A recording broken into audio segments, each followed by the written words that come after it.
Salut mes amis, c'est Pavel et le projet Miner Cash et vous êtes sur la chaîne qui est consacrée aux investissements et au trading. C'est le dimanche, comme tous les dimanches nous sommes ensemble pour parler des actualités économiques, les actualités qui ont attiré mon attention en particulier.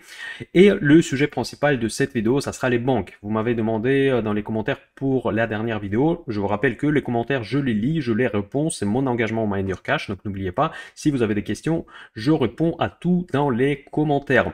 Et vous m'avez demandé de analyser les banques. Les banques, la plupart des banques ont publié déjà leur trimestriel. Donc on aura beaucoup de la matière à analyser en termes de fondamental. Je vais également vous parler comment ce secteur est structuré, comment faire le choix entre telle ou telle banque et quel type de métier banquier existe et comment y investir. Donc avant de commencer mes amis, s'il vous plaît, un like c'est très important pour soutenir la chaîne Miner Cash. Ces vidéos sont gratuites, vous le savez.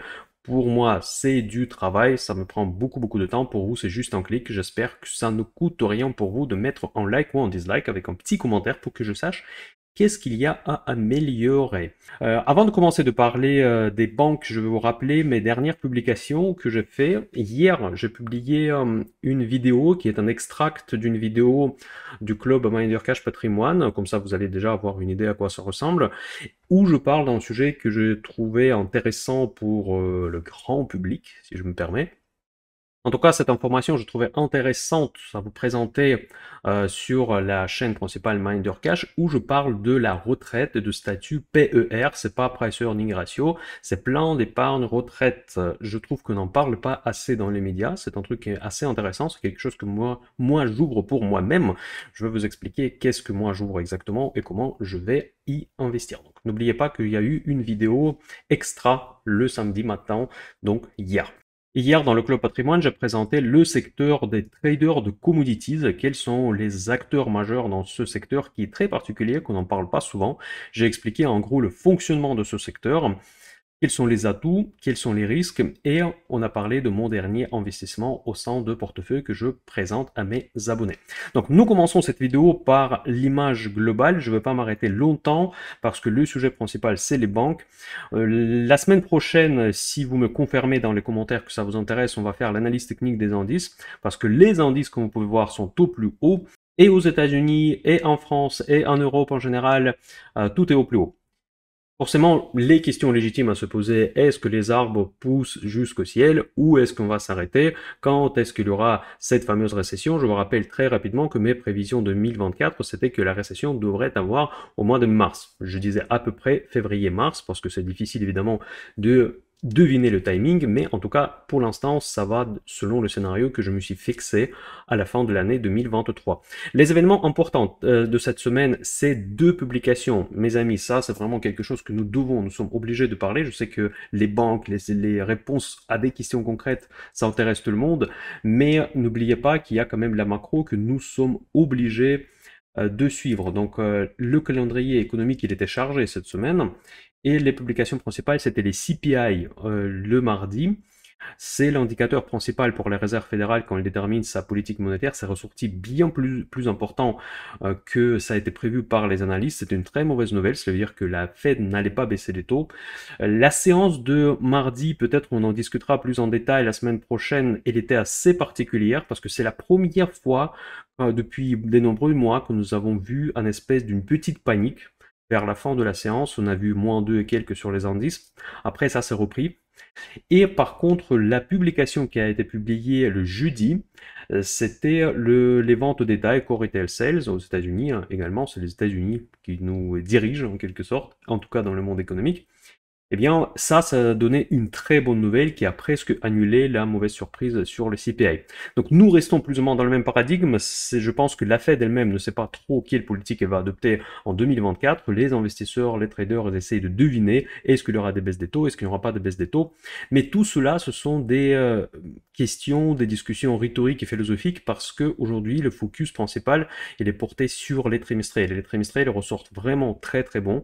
Ça confirme justement, il y a quand même une cohérence, vous voyez, c'est que malgré les hausses des taux, on voit par surprise que quand même la consommation ne baisse pas et ça se reflète dans les résultats des entreprises. Donc les entreprises publient des résultats franchement très solides et ça c'est d'un côté c'est une bonne nouvelle mais c'est aussi une nouvelle qui n'est pas si bonne de point de vue plus long terme parce qu'on risque de se former une bulle, notamment dans le segment d'intelligence artificielle. Aujourd'hui, ce qui se passe dans l'intelligence artificielle, ça me fait rappeler vraiment début des années 2000, avec une seule différence, que la bulle des dot-com, c'était la bulle qui était basée vraiment sur rien du tout, sur du pipeau total, parce que la plupart de ces entreprises ne présentaient rien du tout. Je ne dis pas qu'on peut comparer de manière aussi simpliste la crise de dot-com et ce que se passe aujourd'hui, la bulle des dot-com, excusez-moi, qui s'est transformé par la suite dans une crise. On ne peut pas forcément le considérer de manière aussi linéaire avec ce qui se passe aujourd'hui parce que l'intelligence artificielle, c'est quand même quelque chose du réel. Ça génère déjà des profits pour les entreprises. À l'époque, ça faisait que des rêves. Mais dans ce secteur d'intelligence artificielle, aujourd'hui, j'ai l'impression qu'il y a un peu le même phénomène. Il suffit que l'entreprise s'appelle quelque chose AI, tout de suite, elle attire le capital, tout de suite, elle fait flamber les cours boursiers. Et ça me fait un petit peu peur et ça fait revenir quand même des souvenirs assez noirs de l'histoire économique mondiale. Donc faites quand même beaucoup attention à ça parce que nous rentrons dans la zone rouge pour moi où la cupidité des gens devient excessive. Je ne disais pas pareil dans les mois précédents, malgré que le Fear and Greed Index, que moi je suis de très près et qui est publié par CNN, se trouve depuis assez longtemps dans cette fameuse zone rouge de Extreme Greed, mais on ne sait pas combien de temps on peut y rester, n'est-ce pas? Parce que, comme on dit souvent, que le marché peut rester rationnel plus longtemps que vous restez solvable.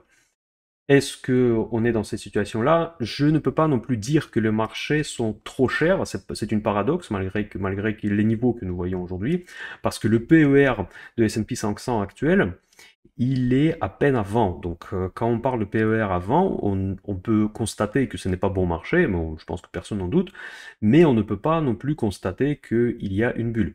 Et d'ailleurs, sur le premier point, on peut encore discuter, genre, parce que certains secteurs, notamment les secteurs des minières, dont je parle pas mal maintenant dans le club Minder Cash Patrimoine, et les deux lois, on n'est pas cher.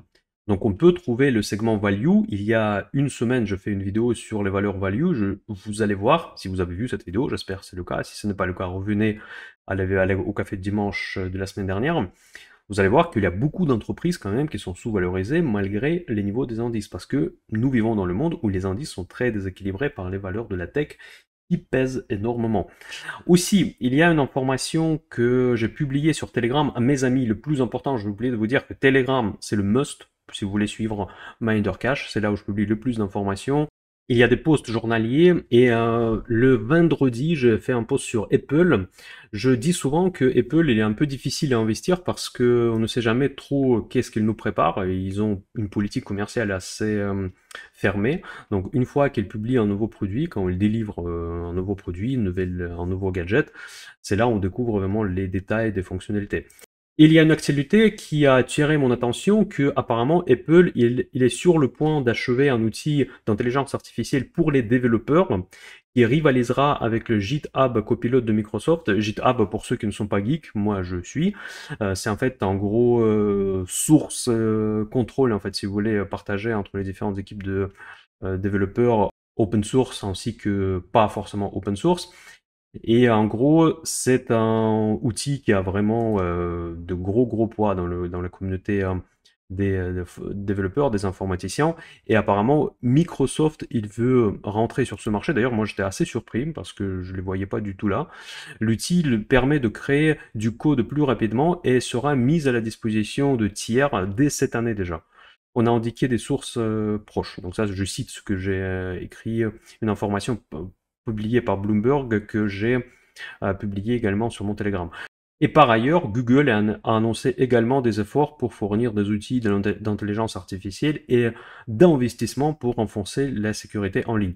Voilà, vous voyez, il y a une véritable bataille. Pourquoi j'en parle? Parce que on a perdu un petit peu les fils de développement d'Apple. Apple fait partie évidemment des 7 magiques, donc il peut lui-même tirer la côte vers le haut.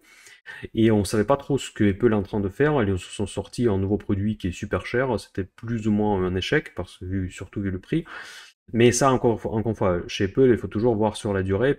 Souvent, au début, ils nous font surprendre par les prix élevés et après, finalement, ça marche. Donc, à voir, à voir. Et il faut quand même être vigilant par rapport à cette entreprise. Peut-être il n'a pas encore dit son dernier mot dans le monde d'intelligence artificielle où la voyait, en tout cas, moi, je le voyais largement en retard par rapport aux autres. Voilà, ça arrive assez souvent que je parle d'épaule dans le contexte macro, mais je vais quand même revenir sur ce sujet principal, c'est que la macro aujourd'hui, il n'a pas changé. En fait, cette semaine, il y a eu des publications importantes, mais nous sommes toujours dans le même paradigme. Mais attention, mes amis, ça ne va pas dire que tout va bien. Quand on regarde sur les marchés, on a l'impression que tout va bien. Moi aussi, mon portefeuille est long, même si je commence à avoir des shorts, parce que selon mes prévisions, en mars, on devrait avoir quelques volatilités. Eh bien, non, les problèmes sont là. Sauf que pour que la bourse commence à chuter, il faut qu'il y ait deux choses. Il faut qu'il y ait le problème, ça c'est la première condition, et il faut qu'on commence à s'inquiéter par rapport à ce problème. Donc le problème aujourd'hui, il existe. Où il est ce problème? Parce qu'on a monté les taux très haut. Quand on a monté les taux très haut, cela veut dire qu'il y a toutes les problématiques de refinancement de l'économie, des prêts, des crédits de consommation, etc., etc. Mais il y a aussi les difficultés que ça peut créer pour les banques. C'est le sujet de cette vidéo et on n'a pas oublié cette crise que nous avons vécue en mars dernier autour de la Silicon Valley Bank et les petites banques communautaires aux États-Unis.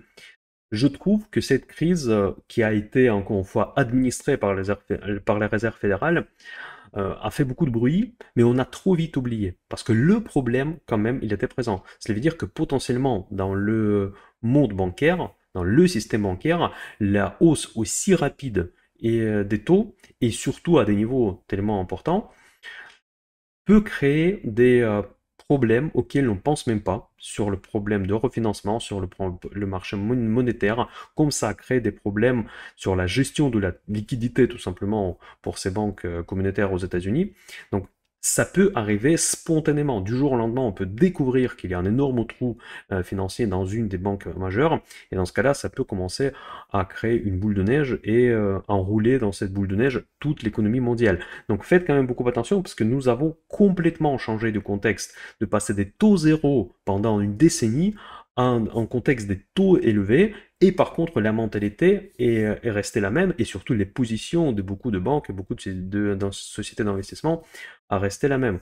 Donc est-ce qu'il y a des choses que l'économie nous prépare, notamment le monde financier nous prépare, parce que on ne peut pas vivre aussi facilement le changement aussi dramatique dans l'accès aux liquidités. Aujourd'hui, on a un petit peu l'impression qu'on est capable de surpasser toutes les crises parce que nous vivons dans une économie administrée. C'est pour ça qu'on attache tellement d'importance au discours de la Fed, au discours de n'importe quel membre du board de la Fed, parce que ce que détermine le jour la pluie pour l'économie, c'est la Réserve fédérale et sa politique de taux. Mais n'oubliez pas que nous vivons dans le monde administré. Donc, il y a un moindre problème, on ne résout pas le problème. On la colmate avec l'intervention à la marxiste, si vous voulez, de la Réserve fédérale dans l'économie. Donc, pour que cette crise des banques communautaires soit résorbée, il fallait que la Réserve fédérale apporte ses garanties. Comme c'était le cas pendant la crise de Covid, quand elle a apporté ses garanties, même pour la dette corporative, et nous commençons à standardiser, à généraliser cette approche où l'économie ne se régule plus. Et ça peut vraiment finir très très mal. Voilà, maintenant nous passons au sujet principal de cette vidéo, c'est les banques. Dans le métier bancaire, il y a plusieurs axes. Là, je vais vous commencer par cette image qui peut surprendre. Je pense que vous vous attendiez aux grands traders avec des écrans, avec des graphiques, etc. Et non, ça c'est pas que ça, le métier banquier. On a presque oublié avec la chaîne Miner Cash où on investit en bourse, on fait du trading, etc., etc., qu'il y a quand même la banque classique.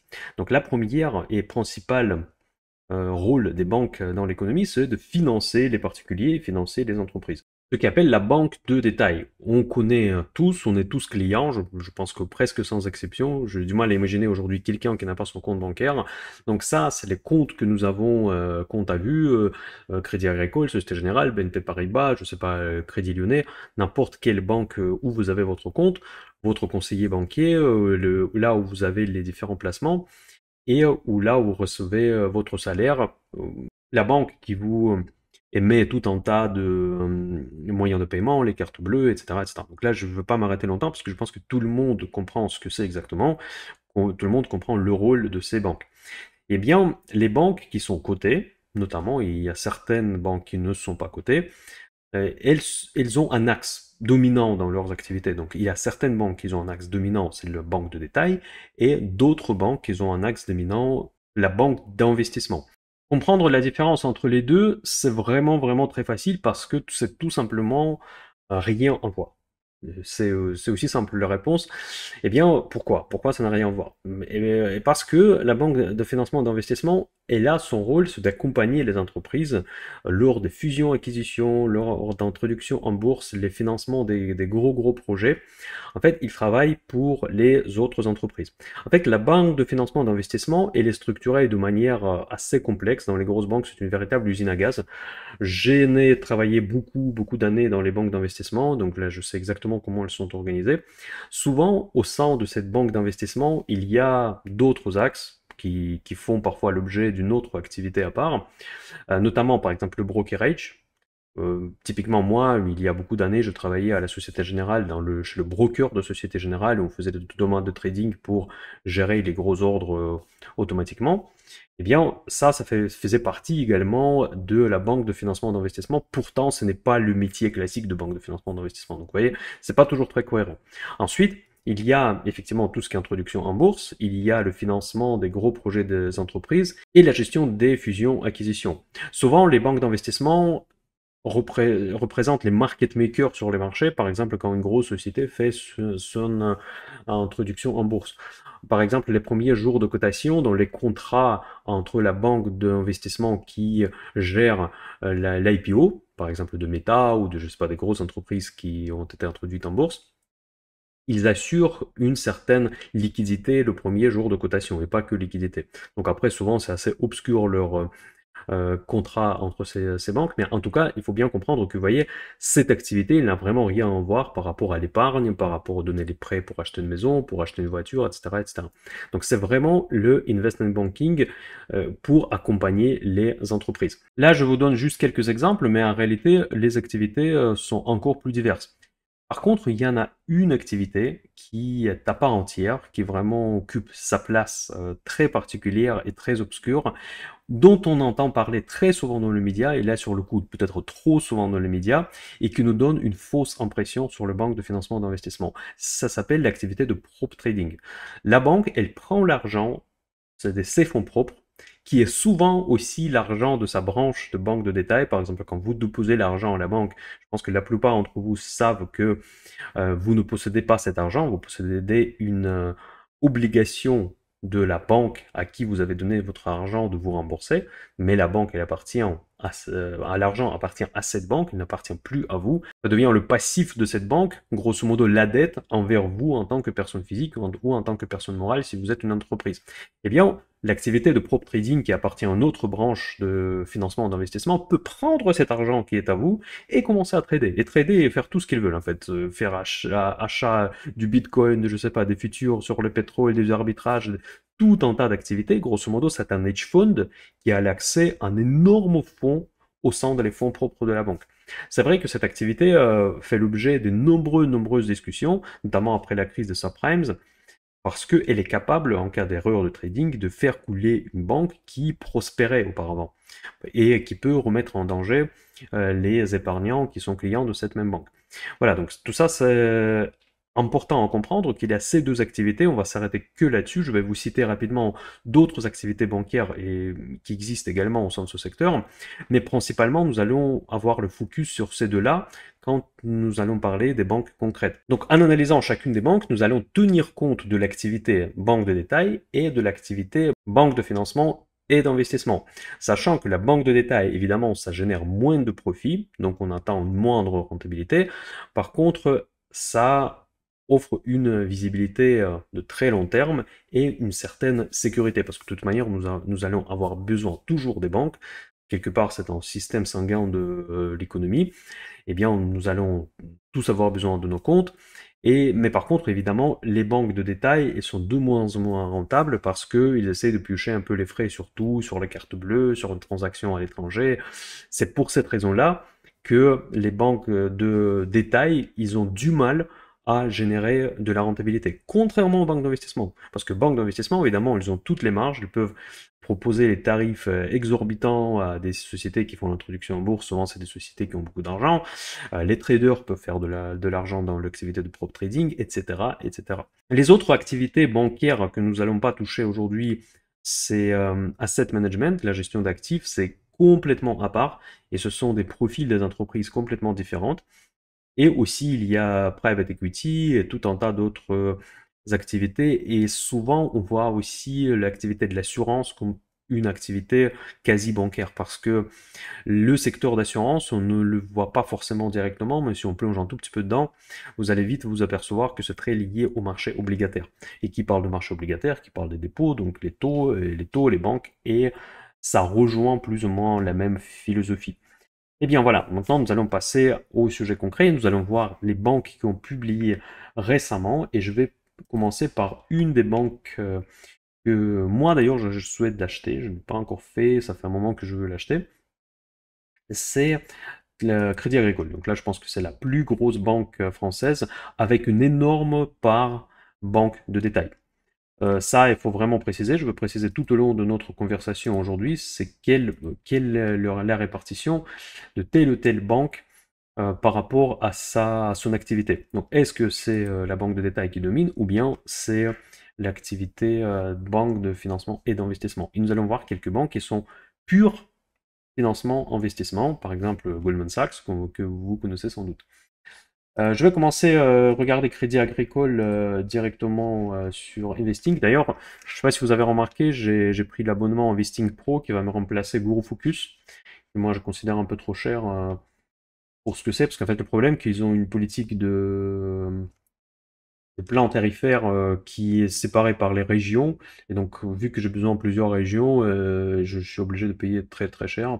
Et pour l'instant, Investing Pro, ça me paraît vraiment une bonne alternative et beaucoup beaucoup moins cher. Il n'a pas cette contrainte. Voilà, ça c'est juste pour information que je suis en train de préparer un petit peu mes graphiques, mes dashboards en fait, pour vous présenter par la suite. Maintenant, tout sera sur Investing. Alors, maintenant, les ratios. Et là, une bonne nouvelle. Quand on analyse la banque qui a une grosse part de banque de détail, nous avons quelque part un travail simplifié parce que on n'a pas grand-chose à regarder sauf le book ratio.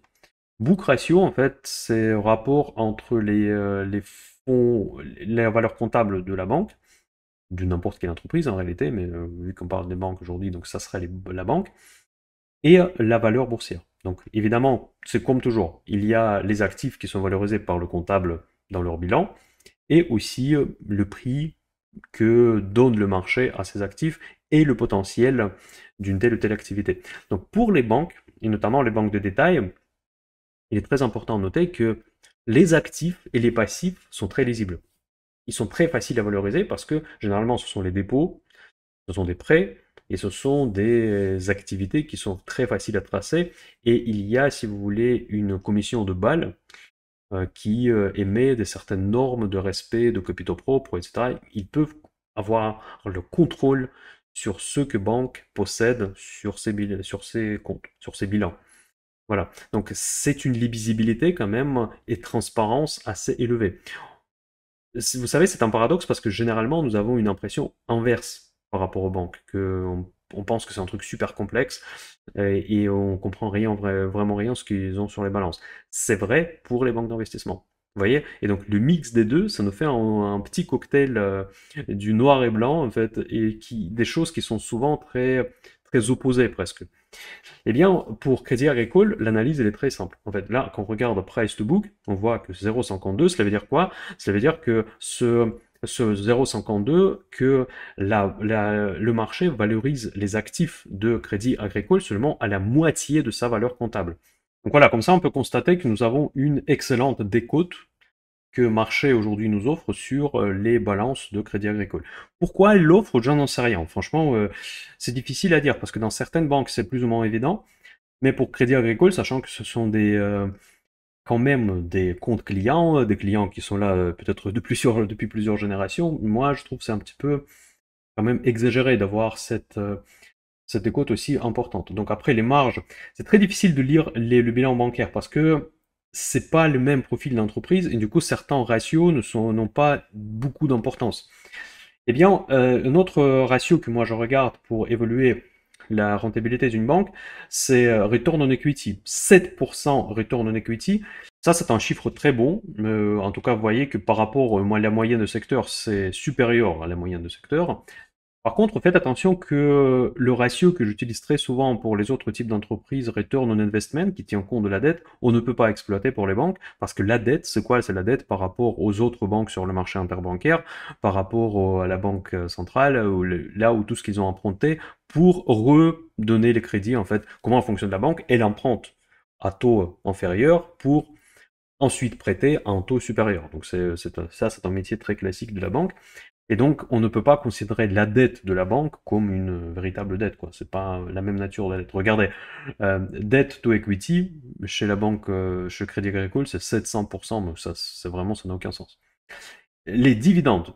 Beaucoup de banques françaises payent des dividendes très riches, et peut-être c'est vraiment une très bonne idée pour ceux qui veulent devenir rentiers avec les dividendes. Aujourd'hui, au cours actuel, on a plus de 8% de dividendes sur Crédit Agricole. Franchement, c'est quelque chose de très très confortable avec une payout ratio de 60%, même pas.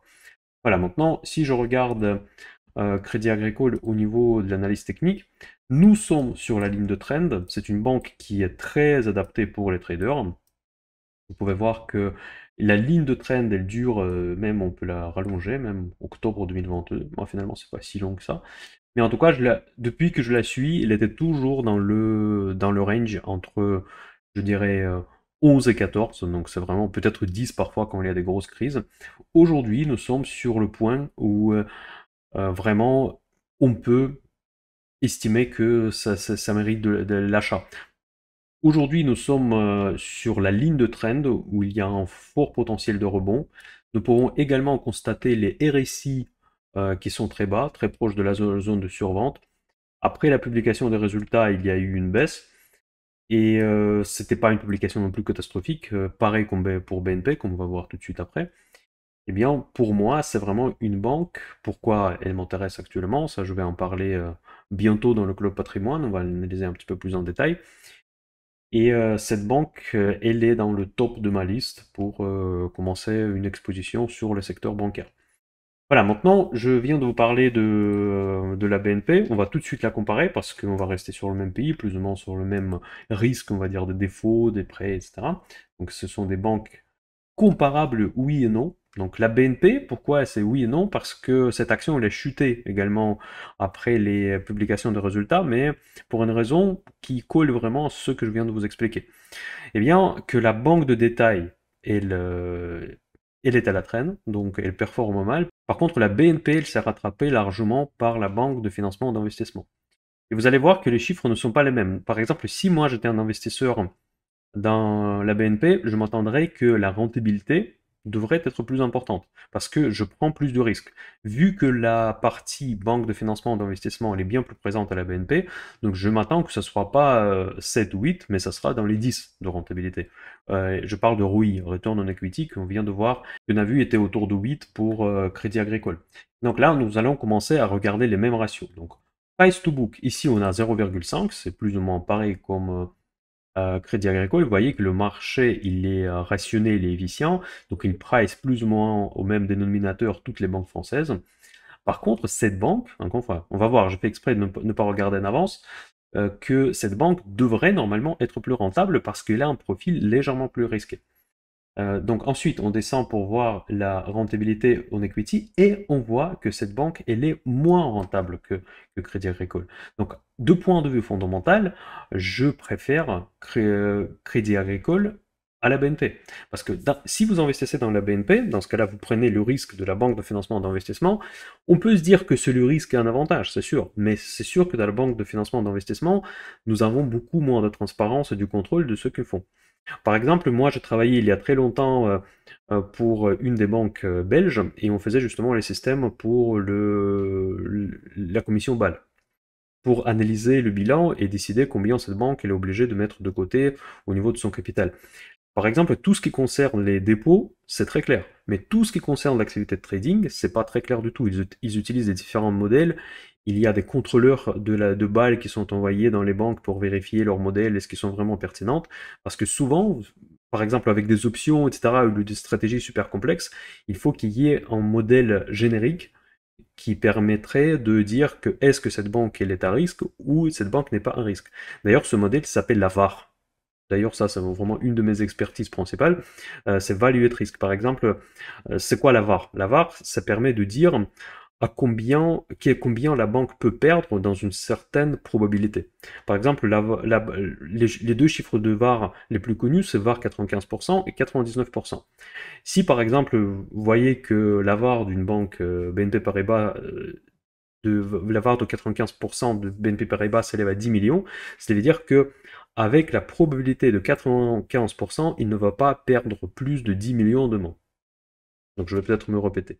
Donc cela veut dire que demain, cette banque, avec la probabilité de 5%, je prends l'inverse, va perdre 10 millions et plus. Donc normalement, dans la majorité des cas, elle va perdre moins de 10 millions demain. Ça, c'est le pire des scénarios. Donc, grosso modo, ce sont des statistiques, mais vous pouvez facilement faire ça dans Excel, même dans Excel, il y a ces chiffres-là. Vous pouvez calculer cette même métrique pour votre propre portefeuille de bourse sur les mouvements historiques des actions que vous avez dans le portefeuille. Après, les trier par les plus grosses pertes et regarder le percentile de cette distribution et dire que voilà, généralement sur par exemple tant de jours d'observation, je n'ai pas perdu plus que tant dans 95% des cas. C'est un peu comme ça que fonctionne la VAR. Et la commission baloise, elle utilise la VAR de 99 parce qu'ils évidemment sont plus conservatifs. La VAR 95, elle est utilisée souvent pour le trading, mais pour tout ce qui est régulation, on utilise 99 parce que ce qui intéresse la commission baloise, c'est la probabilité de défaut, des défauts d'une institution financière. Eh bien, ils regardent cette statistique et après ils envoient des experts pour analyser qu'ils calculent correctement cette VAR sur leur book du trading, des produits structurés, des produits dérivés, etc. etc. Ça, c'est une usine à gaz, comme vous pouvez déjà constater plus ou moins, je pense. Et ce n'est pas le cas pour les banques de détail, parce que dans les banques de détail, l'activité est très claire, très transparente, et il ne nécessite pas d'une valorisation aussi complexe. Et donc ici, vous achetez pratiquement au même prix, la rentabilité est plus faible, et le rendement plus faible également. Donc franchement, entre les deux, je ne vois aucun intérêt d'investir dans BNP Paribas, quand on lit à Crédit Agricole le cours actuel, sauf si vous considérez que l'activité de banque de financement d'investissement de BNP Paribas va générer les profits au-delà des profits d'activité banque de détail de Crédit Agricole. Voilà, c'est ça la logique. Par exemple, si on me propose de choisir entre les deux, je n'hésite pas une seconde. Et d'ailleurs, ça se voit sur le graphique, vous pouvez voir que la BNP... Ah, c'est marrant parce que j'adore que TradingView laisse mes anciens dessins, ça doit être très très vieux parce que ça fait un moment que je n'ai pas analysé BNP. Et ça, c'était mes prévisions de l'époque, donc vous voyez que ça allait redescendre, ça a redescendu pas aussi bas, mais ça a redescendu bon même. Vous voyez que l'action BNP, elle est quand même dans le mode ce qu'on appelle sideways en fait. Il n'a pas vraiment de tendance. Aujourd'hui, au niveau des RSI, on est bas. On voit clairement le support, donc on peut effectivement rebondir à partir de ce support. D'ailleurs, de point de vue trading, c'est tout à fait probable. Mais de point de vue investissement fondamental et investissement long terme, aujourd'hui, pour moi, le Crédit Agricole est le plus intéressant. Parce que dès que BNP Paribas casse ce support, on retombe tout de suite sur 45, voire pourquoi pas 40, 42, qui fait déjà un potentiel de baisse assez important, sachant que la rentabilité n'est pas forcément là. Voilà, maintenant nous allons regarder encore une autre banque, peut-être pour comparer la banque qui a un cours plus exposé, on va rester sur les françaises pour l'instant. Société Générale, ça c'est une banque où il y a plein de problèmes, d'ailleurs c'est là où je travaillais. Et je vais faire la même chose. Société. Voilà, cette banque, elle a une grosse part de banque de financement d'investissement. La banque de détail, elle est largement à la traîne. On voit le book ratio à 0,26, franchement, elle est très dévalorisée, mais parce que le marché voit le risque. Le marché voit des véritables risques par rapport à cette banque. Eh bien, la rentabilité, elle est très faible. Vous voyez, du coup, ici, c'est plus logique, parce que le marché n'aime pas la rentabilité, n'aime pas comment la banque fonctionne. Du coup, il le valorise très bon marché parce qu'ils considèrent que les risques sont très importants. On voit aussi que les earnings per share qui sont en descente. Et puis le dividende, paradoxalement, reste quand même énormément élevé. Et visiblement, elles sont en train de couper leurs dividendes parce que Vous voyez que la croissance de dividendes moyenne, elle est négative, donc ça veut dire que cette banque elle a tendance de baisser les dividendes. Franchement, ça, c'est une banque qui est en difficulté, grosso modo.